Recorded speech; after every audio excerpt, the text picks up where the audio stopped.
केंद्र सरकार ने पूर्व पीएम पीवाई नरसिम्हा राव, चौधरी चरण सिंह और वैज्ञानिक एमएस स्वामीनाथन को भारत रत्न देने का ऐलान कर दिया। पीएम मोदी ने खुद एक्स ऐप पर यह पोस्ट किया, इसकी जानकारी दी है। पीएम ने कहा कि यह सम्मान देश के उन अतुलनीय योगदान के लिए समर्पित है। उन्होंने किसानों के अधिकार और उनके कल्याण के लिए अपना पूरा जीवन समर्पित किया। साथ ही नरसिम्हा राव को याद करते हुए कहा कि उनका दूरदर्शी नेतृत्व भारत को आर्थिक रूप से उन्नत बनाने और देश की समृद्धि और विकास के लिए एक ठोस नींव रखने में सहायक था। तो चौधरी चरण सिंह भारत रत्न इनको मिलेगा। 1902 में उत्तर प्रदेश के मेरठ में जन्म हुआ था और एक मध्यम वर्गीय परिवार से वो ताल्लुक रखते थे।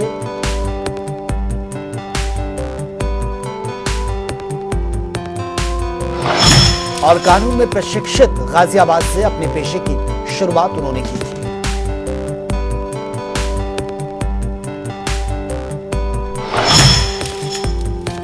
उन्नीस सौ 29 में मेरठ आ गए और बाद में कांग्रेस को उन्होंने ज्वाइन किया था। और 1937 में छपरौली से उत्तर प्रदेश विधानसभा का उन्होंने चुनाव लड़ा। विधानसभा के लिए वो चुने गए।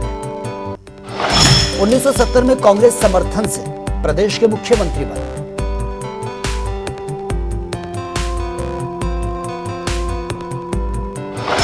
और उत्तर प्रदेश में भूमि सुधार का पूरा श्रेय उन्हें जाता है। 28 जून 1921 को हैदराबाद के वारंगल में जन्मे पीवी नरसिम्हा राव, जिनको भारत रत्न ये दिया जाएगा। और 1991 से 1996 तक प्रधानमंत्री रहे।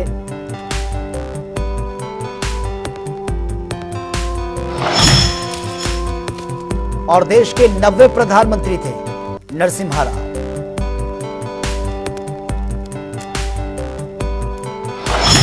राजनीति और आर्थिक सुधारों में महत्वपूर्ण भूमिका उन्होंने निभाई।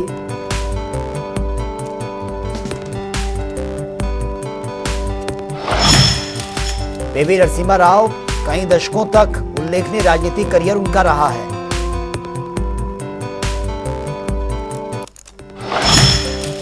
वैज्ञानिक एमएस स्वामीनाथन, तमिलनाडु के तंजावुर में उनका जन्म हुआ। किसानों के मसीहा के नाम से भी वो जाने जाते हैं। कृषि क्षेत्र में देश को आत्मनिर्भर बनाने में उनका अहम योगदान रहा है। और हरित क्रांति के जनक हैं, किसानों के मसीहा भी उनको कहा जाता है।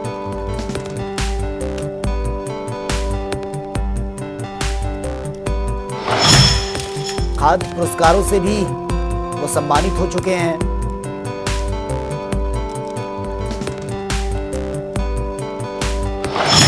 और अल्बर्ट आइंस्टीन विश्व विज्ञान पुरस्कार से भी उनको सम्मानित किया जा चुका है।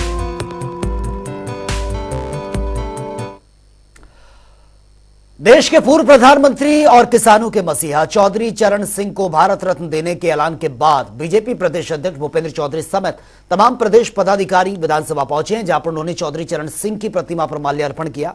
और साथ ही बीजेपी कार्यकर्ताओं ने एक दूसरे को मिठाई खिलाकर खुशी भी जताई है। हमारे संवाददाता अनूप कुमार सिंह की रिपोर्ट आप देखिए। किसानों के मसीहा पूर्व प्रधानमंत्री चौधरी चरण सिंह को प्रधानमंत्री नरेंद्र मोदी ने ट्विटर पर ऐलान किया है कि चौधरी चरण सिंह को भारत रत्न देने से सम्मान दिया जाएगा। भूपेंद्र चौधरी भारतीय जनता पार्टी के प्रदेश अध्यक्ष हैं। पश्चिम के जाट बड़े नेताओं में एक माने जाते हैं। वर्तमान में भारतीय जनता पार्टी के प्रदेश अध्यक्ष हैं। इस ऐलान के बाद चौधरी चरण सिंह की प्रतिमा पर पहुंचे हैं, यहां पर माल्यार्पण करेंगे। और आप देखिए कि यहां पर किस तरीके से भारतीय जनता पार्टी के तमाम नेता, डिप्टी सीएम ब्रजेश पाठक की बात करें, वो भी यहीं पर मौजूद हैं, माल्यार्पण कर रहे हैं। माल्यार्पण करने के बाद मिठाई यहां पर आई है।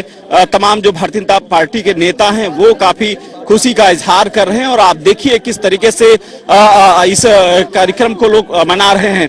दूसरी तरफ बात करें तो समाजवादी पार्टी के राष्ट्रीय अध्यक्ष अखिलेश यादव ने कहा है कि ये जो सम्मान है वो बहुत पहले मिल जाना चाहिए था। हालांकि लोकसभा चुनाव 2024 से पहले ये भारत रत्न देना कहीं न कहीं उसको 2024 लोकसभा चुनाव को धार देने की बात कही है। अब देखने वाली बात ये होगी कि जब इस ऐलान के बाद क्या जो कयास लगाए जा रहे थे कि आरएलडी अब एनडीए का पार्ट होगी, क्या आएगी या नहीं आएगी, फिलहाल अभी थोड़े समय बाकी है। लेकिन इतना जरूर है कि जयंत चौधरी ने जिस तरीके से कहा है कि दिल जीत लिया, अब दिल समाजवादी पार्टी के पास था, अब एनडीए के पास अगर आएगा तो निश्चित रूप से रास्ते तो आसान हो ही जाएंगे। किस तरीके से होंगे फिलहाल कुछ ही समय बाकी है, लेकिन जिस तरीके से गतिविधियां चल रही हैं, जिस तरीके से लगातार कयास लगाए जा रहे थे कि समाजवादी पार्टी से अब किनारा काटते हुए जयंत चौधरी अब एनडीए का पार्ट होंगे। अब थोड़ी देर में अभी यहाँ से जब ये प्रदेश अध्यक्ष यहाँ पर देखिए किस तरीके से deputy CM Brajesh Pathak, Bhupendra Chaudhary Bharatiya Janata party के प्रदेश अध्यक्ष हैं, तमाम और नेता हैं, किस उत्साहित हैं यहाँ पर और किस तरीके से उनके चरणों में चौधरी चरण सिंह की प्रतिमा है। विधानसभा के मुख्य द्वार पर लगी है, सामने भारतीय जनता पार्टी कार्यालय है। इस समय सदन की कार्रवाई भी चल रही है। ऐसे में जब ऐलान हुआ उसके बाद एक माहौल बना और भारतीय जनता पार्टी के तमाम जो नेता थे वो यहाँ पर पहुंचे हैं और यहाँ पर देखिए किस तरीके से चौधरी चरण सिंह के नारे लगा रहे हैं और उसके साथ में आप देखिए किस तरीके से लोग यहाँ पर उनके माल्यार्पण कर रहे हैं। कैमरा पर्सन रियाज के साथ अनूप सिंह, जनता टीवी, लखनऊ। मोदी सरकार ने चौधरी चरण सिंह, पीवी नरसिम्हा राव और एमएस स्वामीनाथन को भारत रत्न देने का ऐलान कर दिया, जिसको लेकर बीजेपी के प्रदेश अध्यक्ष भूपेंद्र चौधरी का बयान सामने आया। केंद्र सरकार के इस फैसले का स्वागत करते हुए भूपेंद्र चौधरी ने कहा कि आज देश भर के किसानों का सम्मान हो रहा है। बीजेपी और आरएलडी गठबंधन पर भूपेंद्र चौधरी का बयान भी सामने आया। किसानों के लिए, वंचितों के लिए, गरीबों के लिए, जिनके लिए चौधरी साहब ने, चरण सिंह जी ने जीवन भर संघर्ष किया, वो बहुत महान नेता थे। उत्तर प्रदेश के मुख्यमंत्री रहे 2 बार और लंबे समय तक विधायक और सांसद के रूप में उन्होंने प्रदेशवासियों और देशवासियों की सेवा की। और ये बहुत बड़ा विषय है। कांग्रेस की सरकार ने, तत्कालीन सरकारों ने जिन राजनेताओं के सामाजिक क्षेत्र में काम करने वाले लोगों के योगदान को कम करने का काम किया, हमारी सरकार ने, मोदी जी ने आज उस पर ऐतिहासिक निर्णय लिया है। केंद्रीय हमारा जो नेतृत्व है, गठबंधन किस दल से करना है, कौन एनडीए का हिस्सा है, केंद्रीय पार्टी करती है, राज्य की उसमें भूमिका नहीं है। आप स्वागत करेंगे? हाँ, निश्चित रूप से। जो भी विचार से सर, समाजवादी पार्टी कह रही है कि जो दिया गया है ये पहले मिल जाना चाहिए था। जो भी हमारे विचार से सहमत है, माननीय मोदी जी के नेतृत्व में एक विकास यात्रा में सम्मिलित होकर हमारे साथ चलना चाहते हैं, हम सबका स्वागत है। जैन जी के आने से फायदा होगा? निश्चित रूप से अभी निर्णय पार्टी को करना है, लेकिन हम राजनीतिक क्षेत्र में है, लोकतंत्र में है, सबके आने से लाभ है। और उप मुख्यमंत्री केशव प्रसाद मौर्य का बयान भी सामने आया है। उन्होंने कहा कि आज प्रधानमंत्री नरेंद्र मोदी ने ऐलान करके दिल जीतने का काम किया है। प्रधानमंत्री श्री नरेंद्र मोदी जी जब सबका साथ सबका विकास का मंत्र जाप शुरू करते हैं तो देश में सबका साथ सबका विकास भाषण में नहीं, नारे में नहीं, यथार्थ की धरती पर होता है। और सबको सम्मान, देश का सर्वोच्च सम्मान देने का जब निर्णय लेते हैं तो कितनी विशाल हृदयता, मतलब एक तरह से कह लीजिए पूरे भारत का दिल जीत लेने का काम आज हमारे प्रधानमंत्री श्री नरेंद्र मोदी जी ने किया है। पहले सामाजिक न्याय के देवता जननायक कर्पूरी ठाकुर जी को, जो केवल बिहार के मुख्यमंत्री नहीं थे बल्कि वो पूरे देश के करोड़ों करोड़ ऐसे वंचित वर्ग के मतलब मसीहा थे, उन्हें भारत रत्न दिया। और फिर तन समर्पित, मन समर्पित और यह जीवन समर्पित के भाव से देश की सेवा करने वाले सब्जी लाल सिंह काटवानी जी को, जिन्होंने श्री राम जन्मभूमि आंदोलन में भी महती भूमिका निभाई थी, उनको भारत रत्न दिया। और आज उत्तर प्रदेश का भी नाम देश के पूर्व प्रधानमंत्री चौधरी चरण सिंह जी का जुड़ गया। उनको भारत रत्न का सम्मान दे करके आदरणीय प्रधानमंत्री जी ने जहां उत्तर प्रदेश का गौरव बढ़ाया, वहीं किसानों को यह समर्पित सम्मान है, क्योंकि वो किसानों के नेता थे, किसानों के मसीहा थे।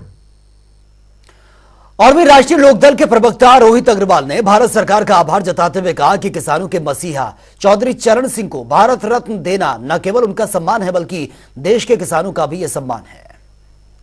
किसान मसीहा चौधरी चरण सिंह जी द्वारा किसानों के प्रति किए गए संघर्ष और कार्यों से आज किसानों की दशा बहुत बेहतर हुई है।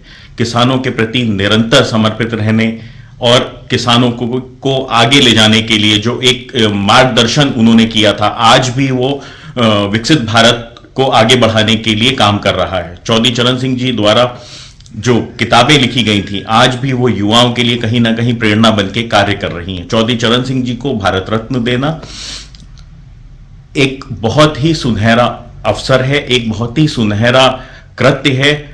राष्ट्रीय लोकदल यशस्वी प्रधानमंत्री नरेंद्र मोदी जी को और भारत सरकार को धन्यवाद ज्ञापित करता है। जिस तरीके से आज चौधरी चरण सिंह जी की विचारधारा कहीं ना कहीं युवाओं के लिए, किसानों के लिए, गरीब के लिए, मजदूर के लिए प्रेरणा बनी हुई है, आज ये दिखाता है कि भारत सरकार ने और वे चौधरी चरण सिंह को भारत रत्न से नवाजे जाने के ऐलान पर किसान नेता राकेश टिकैत का बयान भी सामने आया है। जी को और नरसिंह राव जी को भारत रत्न की घोषणा की है कि इनको मिले। वे उस सम्मान के हकदार थे जो सरकार ने घोषणा कर उनको देने की बात करी है। उन्होंने अपने क्षेत्र में, खास करके कृषि के क्षेत्र में उन्होंने बहुत काम किया। आज वो एक बड़ा मामला था, वो पूरा हुआ है। और उधर राष्ट्रीय लोकदल खेल प्रकोष्ठ के राष्ट्रीय अध्यक्ष चौधरी नीरपाल सिंह ने केंद्र सरकार और पीएम मोदी का आभार जताया। नीरपाल सिंह ने कहा कि चौधरी साहब को भारत रत्न देकर प्रधानमंत्री ने देश के करोड़ों किसानों का सम्मान किया है।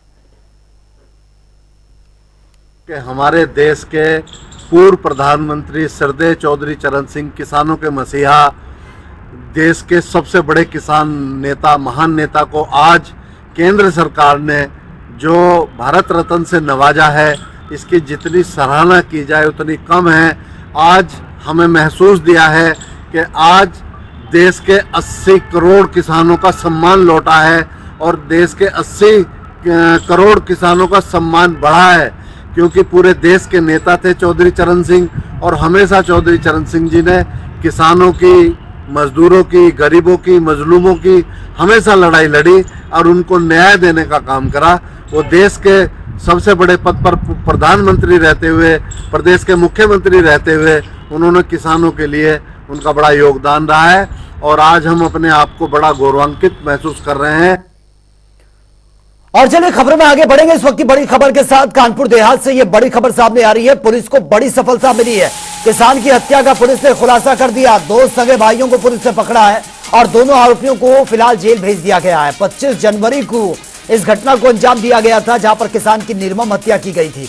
तनु उपाध्याय क्षेत्राधिकारी अकबरपुर का भी इस पर बयान सामने आया है और फिलहाल 2 लोगों को इसमें गिरफ्तार किया गया। 2 सगे भाई ये बताए जा रहे हैं। 25 जनवरी को इस घटना को अंजाम दिया गया था। पुलिस को बड़ी सफलता मिली है। दोनों से पूछताछ की जा रही है। थाना रूरा सर्विलांस व एसओजी टीम द्वारा दिनांक 25 जनवरी को हुई हत्या का सफल अनावरण किया गया है। हत्या में शामिल दोनों अभियुक्तों अन्नू सिंह और आशीष सिंह को गिरफ्तार कर लिया गया है। अभियुक्तों द्वारा ट्यूबवेल पर कब्जा कारित करने को लेकर यह घटना की गई है। अभियुक्तों को न्यायिक अभिरक्षा में जेल भेजा जा रहा है। और वे समाजवादी पार्टी के महासचिव स्वामी प्रसाद मौर्य के रामलला पर विवादित टिप्पणी के बाद से राजनीति गरमाई हुई है। एक तरफ खुद सपा नेता शिवपाल यादव तो दूसरी तरफ सुभाषपा अध्यक्ष ओम प्रकाश राजभर समेत तमाम नेता स्वामी प्रसाद के बयान की निंदा कर चुके हैं। और इसे लेकर लखनऊ से संवाददाता प्रज्ञा पांडे ने बीजेपी पार्षद शिवपाल सावरिया से खास बातचीत की है, वो देख लेते हैं। बीजेपी से पार्षद शिवपाल सावरिया जी है। सर, जैसे स्वामी प्रसाद मौर्य हर बार अपने बयानों को लेकर सुर्खियों में बने रहते हैं, अब क्यों उन्होंने कहा है कि राम जी को निर्जीव बता दिया है, इस पर आप क्या कहना चाहेंगे? देखिए, सबसे पहले मैं तो आपके चैनल को धन्यवाद दूंगा।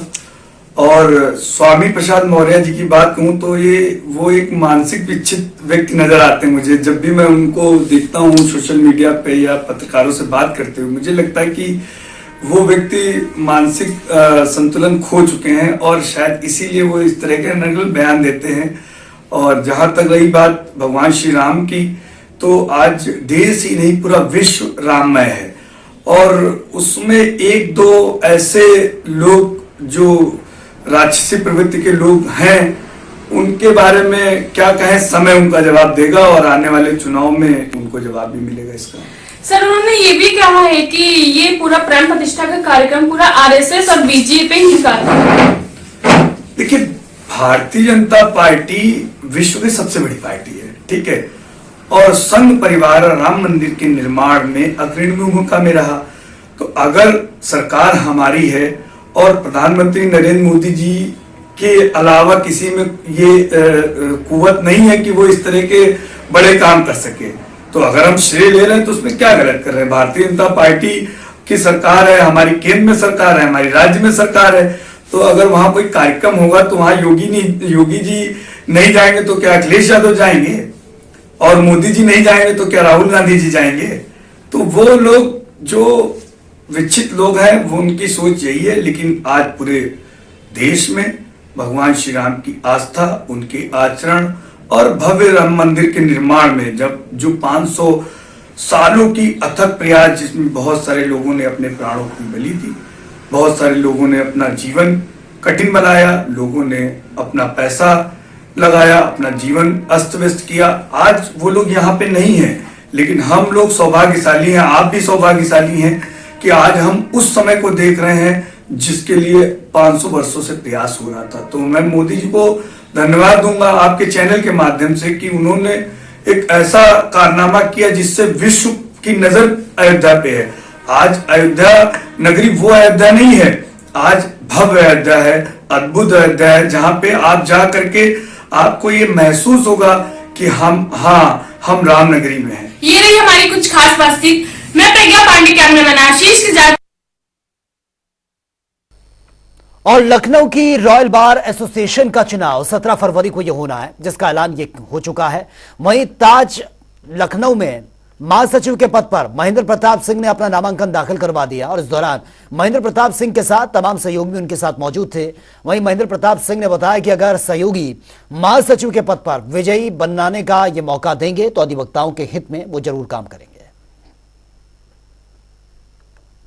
24 का रॉयल बार एसोसिएशन का चुनाव है, जिसमें हमारे सभी बड़े गुरुजनों ने हमें आशीर्वाद के रूप में जो है महामंत्री पद के जिसमें हम जो है आज अपना नामांकन किया है और सभी अधिवक्तागण हमारा जो है इस बार जो है हमें महामंत्री पद पर जो है विजयी बनाते हैं, तो हम बार के प्रति जो है निष्ठा से कार्य करेंगे।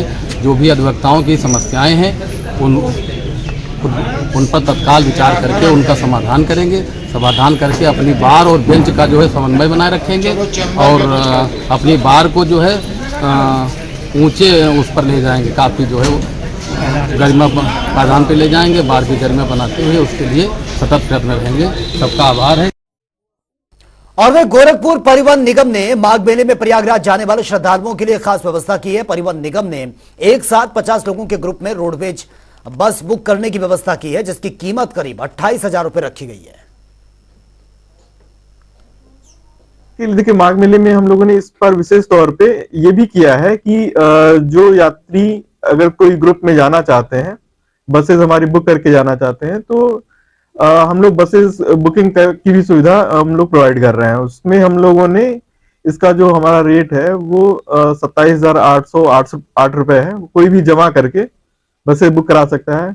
इसके अतिरिक्त अगर कोई ऐसे भी लोग हैं जो ग्रुप में जाना चाह रहे हैं, हमें एक दिन पहले बता देते हैं कि हम जाना चाह रहे हैं, बस अड्डे से उनको हम लोग सुविधा ये प्रोवाइड कर देंगे।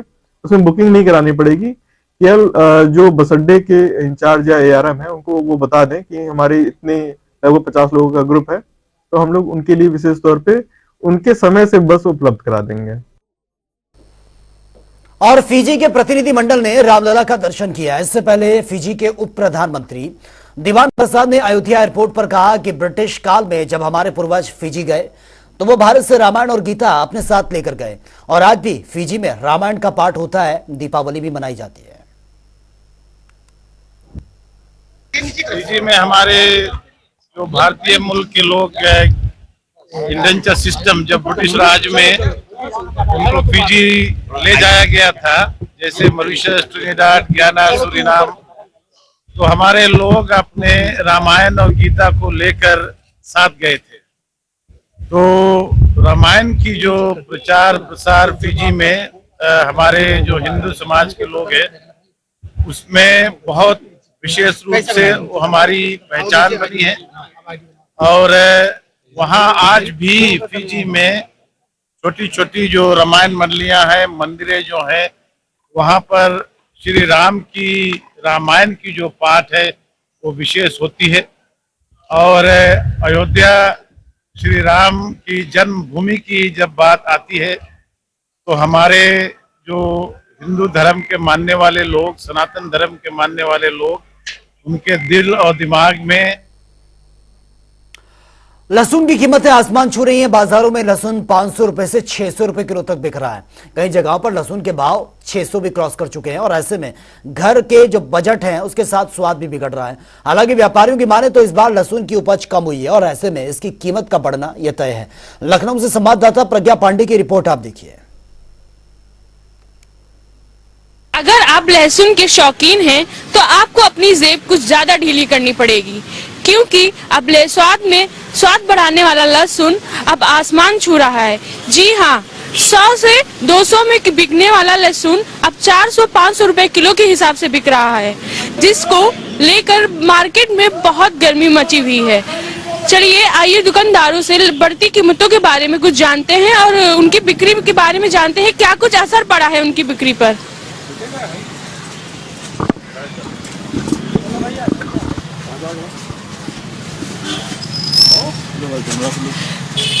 अरे सर, जैसा कि लहसुन की कीमतों में उछाल आई है, इस पर आपका क्या कहना है? हमारा कहना है पीछे लहसन नहीं है। अब जो नया लहसन निकलेगा उससे मुद्दा होगा, जो पुराना लहसन वो खत्म हो चुका है। और फिलहाल जो लहसन पहले पैदावारी ज्यादा हो रही है, इसमें पैदावारी बहुत कम हुई है। किसान अगले साल नुकसान खा गया है, तो इस हमारे पैदावारी इस समय कम हुई है, इसी वजह से थोड़ा इसे महंगाई है। क्या लहसुन की जो बिक्री हो रही है कि लोग क्या होता है कि लोग किलो के हिसाब से खरीदते हैं, क्या इस पे कुछ असर पड़ा है? असर क्यों नहीं पड़ा? हम खुद असर जब 5 किलो लाते हैं तो इस समय 2-2.5 किलो ला रहे हैं, और ग्राहक जो 100 ग्राम खरीदता था 50 ग्राम खरीद रहा है इस समय। कब तक कम होने के आसार हैं दाम के? हम तो कह रहे हैं भाई कल कम हो जाए। अब देखिए कि जितनी जल्दी नया तैयार होगा उतनी जल्दी कम हो जाएगा रेट। तो जैसे कि आपने देखा कि लहसुन की बढ़ती कीमतों को लेकर बाजार में बहुत ज्यादा ही मुद्दा चल रहा है। मैं प्रज्ञा पांडे, कैमरामैन आशीष के साथ, जनता टीवी, लखनऊ। और उत्तराखंड के हल्द्वानी में हुई हिंसा के बाद उत्तर प्रदेश में भी अलर्ट घोषित कर दिया गया है। डीजीपी प्रशांत कुमार ने उत्तराखंड से सटे सभी जिलों को हाई अलर्ट पर रहने के आदेश दे दिए हैं। हल्द्वानी की घटना को लेकर प्रदेश के सभी जिलों में सुरक्षा बढ़ा दी गई है और साथ ही उत्तराखंड से आने वाले वाहनों और लोगों की चेकिंग करने के निर्देश दे दिए गए हैं। टीवी स्क्रीन पर इस वक्त हम आपको ये 6 अलग अलग तस्वीरें दिखा रहे हैं। इन तस्वीरों को देखिए। सुरक्षा के मद्देनजर पुलिस प्रशासन ने सख्ती बढ़ा दी है। चप्पे चप्पे पर पुलिस की पैनी नजर है। साथ ही सोशल मीडिया पर भी पुलिस की निगाहें बनी हुई हैं।